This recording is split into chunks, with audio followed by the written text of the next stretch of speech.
evening and welcome to a special edition of the Daily Deuce. I'm Gary Graves from just outside lovely Louisville, Kentucky. And in Maryland, my longtime friend, esteemed colleague, John Webster. John, how are you doing this wonderful evening? Yeah, I'm doing great, man. Doing really good. Always great to watch sports. I had a great afternoon. The Orioles pulled out a close one, so I'm happy, but I'm still very nervous as we're coming down these last 45 games. But man, I'm also very excited because we have a special guest here today, and we're going to talk about some boxing, Gary. You want to go ahead and introduce our special guest? But before you do that, I would be remiss if I didn't say hey to the main man, the traffic cop, the producer, John Pitt. Hey, what's going on, guys? I'm excited about this one, man. Been seeing this guy a lot around the DMV. I didn't know he's a boxing specialist, so this is gonna be a treat. Yeah, indeed.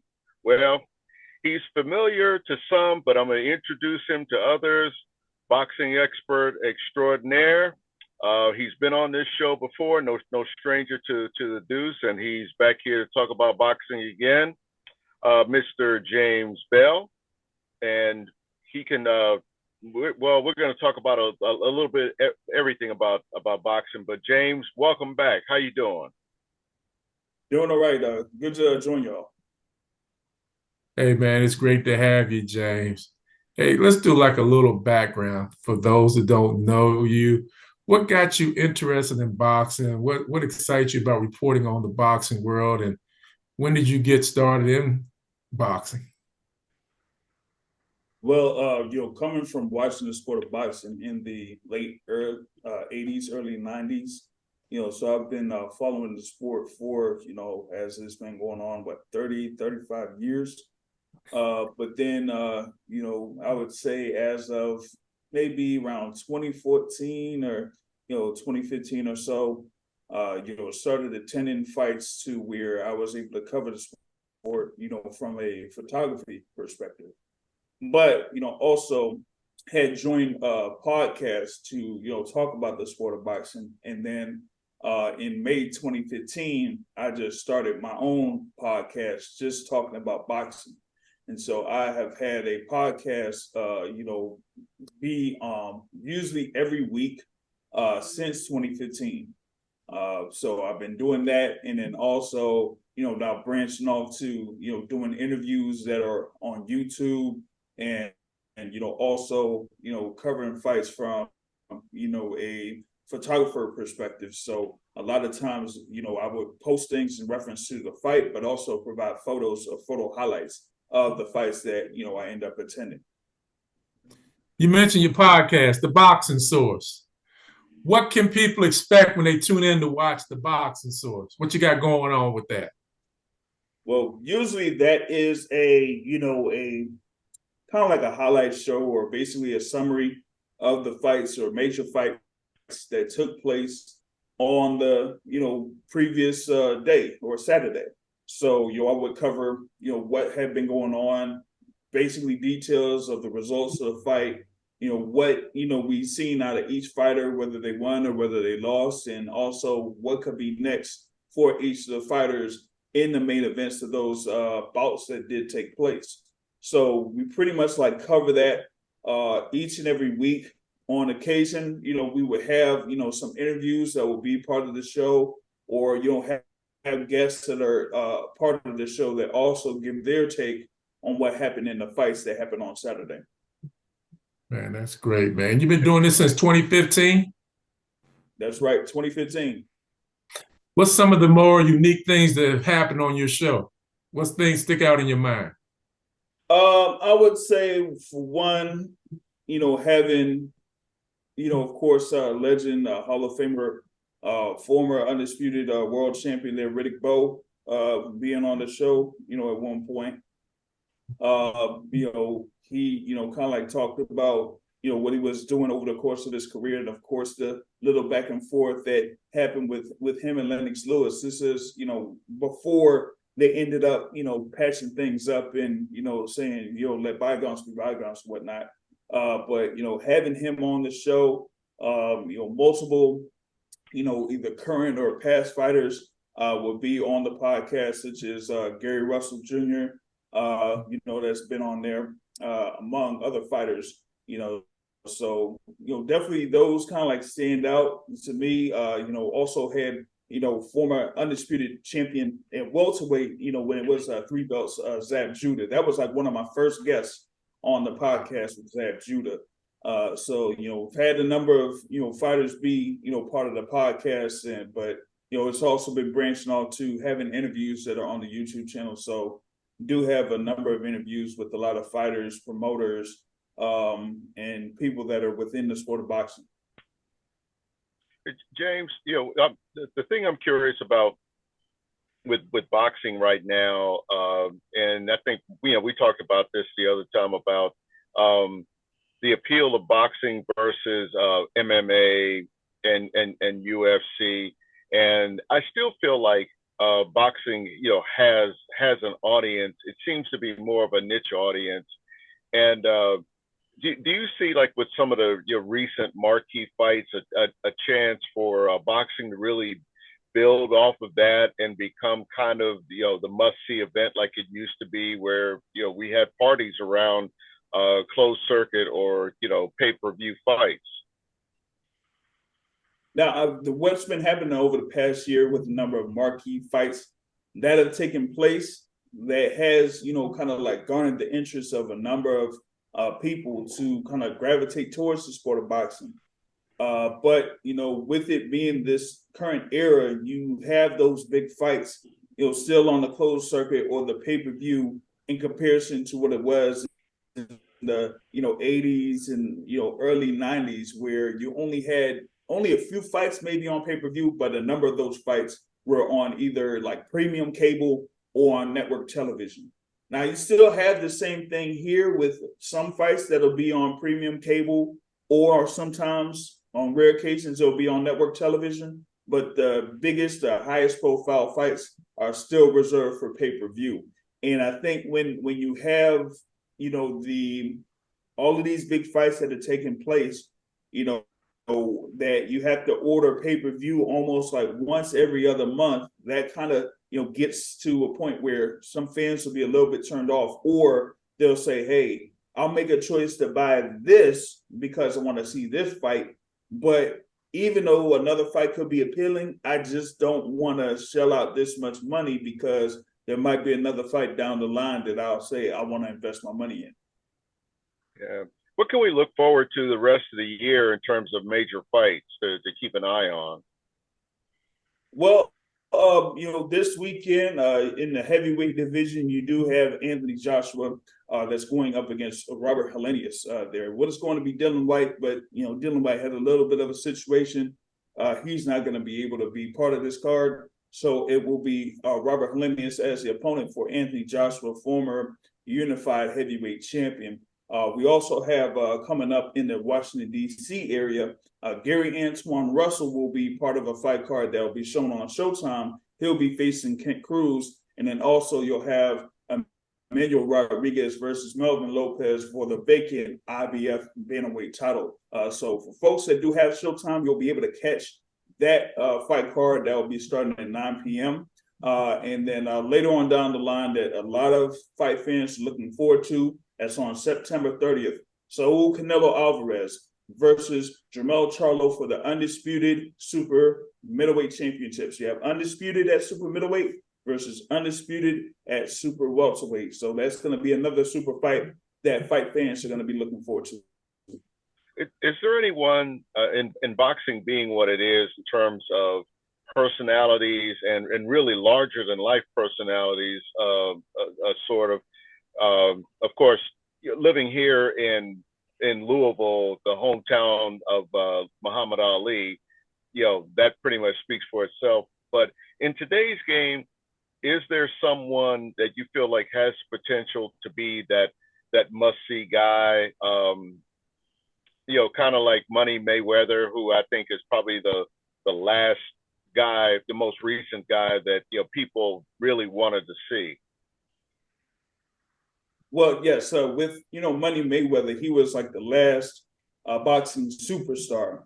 But I think he had the element of combining being in the boxing game, but also venturing out to other avenues to kind of like get his name out there, to get his face out there. So I think that was a huge part into him becoming the superstar that he is, but also having a persona in the ring to kind of like say, either you want to see me win or you want to see me lose. And it's basically, he kind of grasped the villain part. So it's like, I like it, when people boo me. But the thing is, I'm Floyd Money Mayweather. And Floyd Money Mayweather is gonna come in and he's gonna win no matter what.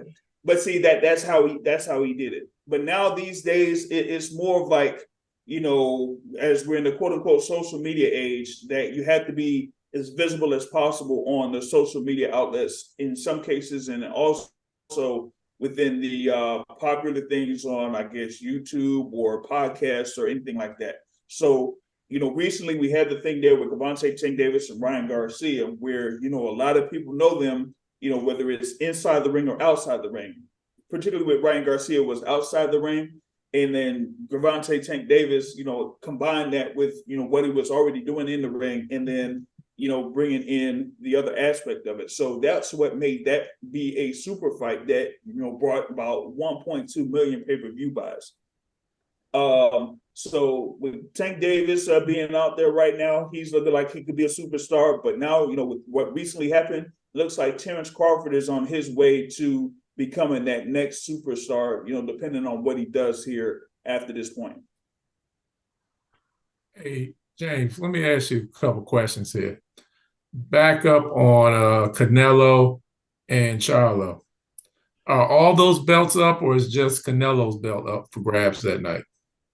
It's only Canelo's belts that are up for grabs at that point. Jermell Charlo, even though he is the undisputed champion at 154 pounds, there was news that was released out there that even if he goes back down to 154 after this fight, he won't have all of his belts, because as of September 30th, once he steps in there, they say that the WBO title will be stripped from Jermell Charlo. So you'll only have the super middleweight championships on the line on that fight on September 30th. Okay. You mentioned Tank Davis and you mentioned Gary Russell. Do you think they will meet in the ring at some point? No, I don't think that they will meet in the ring at some point. Gary Russell, of course, was a long time world champion at 126 pounds, WBC champion. Did, as they said, lose last year, and hasn't really been back in the ring since. Of course, he had a situation with the transition of Gary Russell Sr. So with that being said, it's usually Gary Russell Jr. that has been taken over as far as like training his younger brothers. And so, with him, now he's going to be in the corner for Gary Antoine Russell on Saturday. We really haven't seen where Gary Russell Jr. will be able to be back in the ring. Maybe he'll be back in the ring at 130 pounds, but after that, we really don't know. And I really don't see him going up to 135 to fight Tank Davis. Now, Gary Antoine, on the other hand, he might be able to do that. Okay. And if that happens, well, if they meet, what happens in your opinion? Oh, I don't know. I have to see where Gary Antoine Russell is at this particular point. He's coming off of a shoulder injury. I know that he had a little bit of a performance against Francis Barthélemy last year. And Tank Davis is pretty much had the momentum with the stoppage victories over Rolando Romero and with Ryan Garcia, and that he's up there at least on the boxing source pound for pound ranking. So right now I'm kind of leaning towards Tank, especially with the couple of fights that he's already had against Hector Luis Garcia and against Ryan Garcia this year. We just got to see where Gary Antoine Russell is at this particular point of his career coming off of that injury. We had a mega fight a couple weeks ago. Terrence Crawford and Errol Spence. Now, Terrence Crawford is the unified welterweight champion. rehash that fight for us. What happened? What went right? What went wrong? What's your opinion on that, James? Okay, the belt, for the undisputed welterweight championship, it was, for two undefeated fighters there with Errol Spence and Terrence Crawford. And, just to, be quick, Terrence Crawford was at his best, and Errol Spence was definitely not at his best at all. Okay. Um, Terrence Crawford definitely had a game plan in order to, neutralize what Errol Spence was, initially going to do and what he's usually known for doing. On the flip side, it looked like Errol Spence was not, ready to basically adjust to what Terrence Crawford was doing, even though on paper, a number of people know what the tendencies of Terrence Crawford is. But even with that, Errol Spence leaned right into that basic trap as far as like running into a counterpuncher, leaning forward after throwing, his lead right jab, and then him not being able to, be more fluent in his punches in comparison to, Terrence Crawford. And you've seen like on a number of times, even from that second round knockdown, that Errol Spence just didn't really look like Errol Spence of, the previous fights. So when you have someone that, was looking like he was in tip top, shape, performing at the top of his game against someone that really didn't have, what some people felt was his absolute best, then you got the stoppage victory there. Because like even in all of those knockdowns, you could see stuff where Errol Spence was, as they say, fundamentally not sound in reference to keeping his guard up, leaning forward, and just being, I would say, slow reactively in a sense. So I know that Errol Spence said that he wants to run it back and wants to run it back at 154, but that remains to be seen if that's going to happen. Yeah. Do you think that was Terrence Crawford's best performance? I mean, I know that fight was supposed to kind of define who the best pound for pound fighter is, but do you think that for Crawford that was the definitive fight, or do you feel like he still has more? Well, I do feel like that was his best performance. In his fights against like Sean Porter, for example, or Yuriorkis Gamboa years back, or even when he fought Julius Ndongo for the undisputed titles at 140 pounds, he didn't look as complete as he did here in this fight against Errol Spence Jr., where he was just very comfortable in everything that he was doing from an offensive and defensive standpoint. Now, as far as like from this point forward, I'm not sure. It just depends on who he's going to be facing next. I know that he was talking about potentially facing Jermell Charlo, or even Canelo Alvarez has been dropped as far as like a name for him here at this particular point. But with him being 35 years old, going to be about 36, he says like he really doesn't feel like he has that many fights left. So we got to see where else he can go in reference to his professional career from this point forward. Yeah, because when you see a fight like that, especially how really dominant he was, I always wonder about afterward how much more motivated can you be, because that was probably the most hype that I've seen around a fight in recent memory. But I'll just say at least this year. And as dominant as he was, it's about keeping an edge, of course. And I just wonder, is that something where will that be a question for him going forward? Well, I think for him, I don't think it will be much of a question for him. But I think some people have felt like a major factor for him in reference to this particular fight was for him to have a fight in the interim in reference to when he faced David Abanshan last year. When he was able to do that, he was able to see where he's at this particular point, if he could keep his sharpness and everything like that. Where on the flip side, you had Errol Spence Jr., who had his last bout last April against Yordenis Sugas and didn't necessarily have a fight in the interim to like kind of stay sharp. And I say this a lot, especially at the top level. You want to have as many fights as possible within the year to stay sharp, because if you do have a fight that's at a high level, like you can't come off of, being on the layoff for 16, 17 months. Errol Spence's had multiple fights like that. So you can't really like get everything on all cylinders, like everything clicking on all cylinders, when you haven't really been in the ring since 16 months ago. It's different than just being in the gym or just training or running or doing all that type of stuff. You got to actually have a fight to really kind of get all of the kinks out of the system, to say, okay, this is what I need to do, that's what I need to do, and things like that, so that once you do get right back in the ring, you're pretty much fresh. One of the things that, go ahead, Gary, go ahead.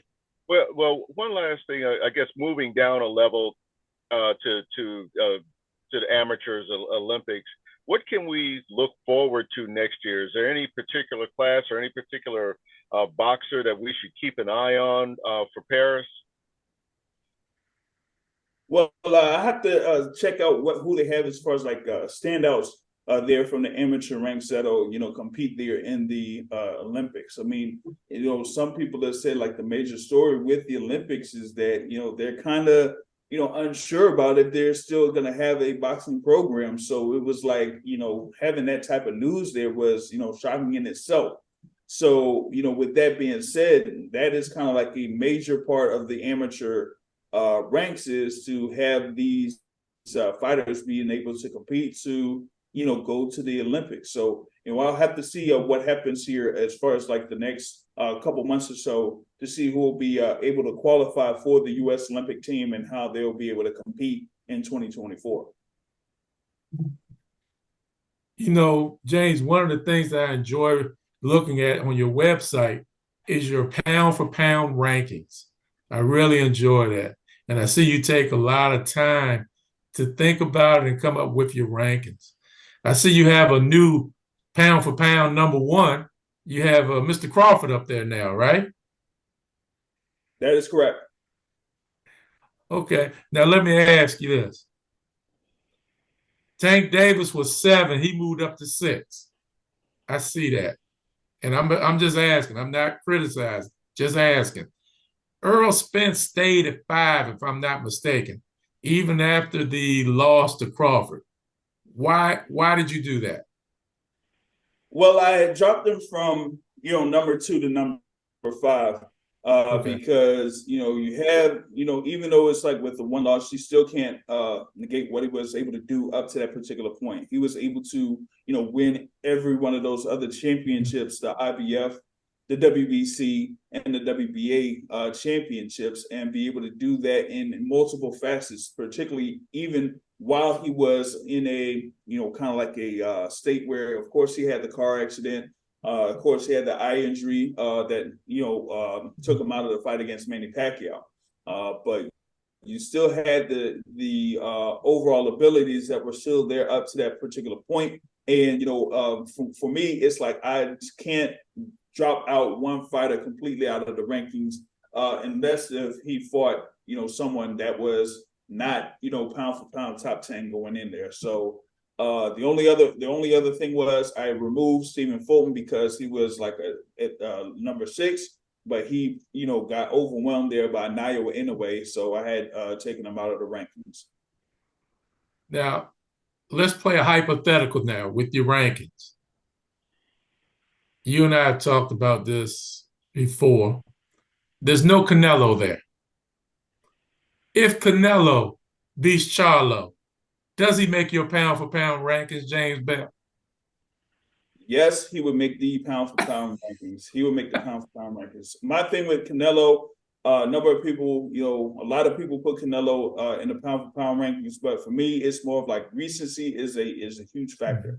And I feel like his run at super middleweight to me wasn't really that impressive. And then, of course, he had the loss to Dimitri Bivol, and then he had the fight against Gennady Golovkin, where it ended up being a semi-close fight, where I expected Canelo Alvarez to absolutely blow away Gennady Golovkin, actually with just being straight up try to end his career, and he didn't really do that. So you have that, and then you also have his performance against John Ryder, and that is where I got my thing where Canelo Alvarez is just sitting outside of the top 10 of the pound for pound rankings right now.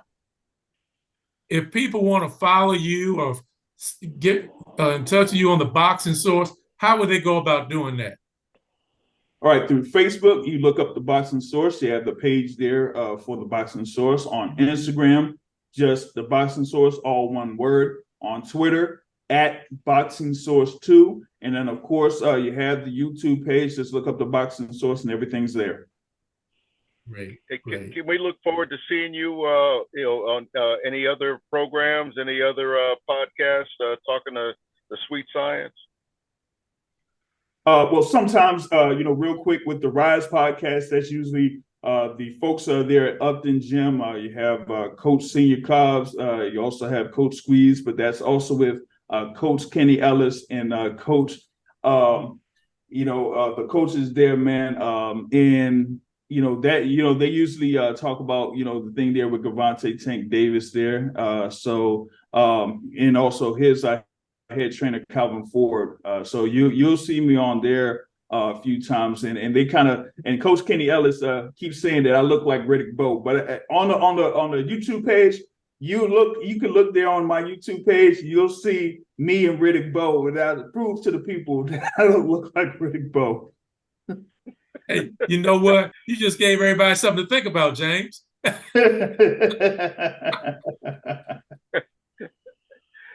Well, man, I'll tell you, it's been a quick 20 minutes or so, just talking about boxing. And of course, we always love talking about the sport we grew up with, and it was a big deal. Please come on back and see us again. And again, folks, look at the Boxing Source, look at the pound for pound, and as we always say on this podcast, watch sports, especially boxing. We don't care. If it's like the smallest bout, look, there's something there. There's always a story. So please watch sports and come on back. James, please come on back real soon. Gotcha, will do. Not a problem. Hey, James, thank you so much for coming in here today. It's a fast-moving show, like Gary says. This has been absolutely positively enjoyable. My goodness, you definitely got to come back. And bring your twin with you next time, Riddick Bowe. Bring him with you, too. I'll see if I can get that arranged. Hey, everybody. Thanks for tuning in. Another great week. As Gary says, watch some sports. Football, basketball, boxing, tennis, golf. Doesn't matter. Just watch some sports, and we're going to see y'all again real soon.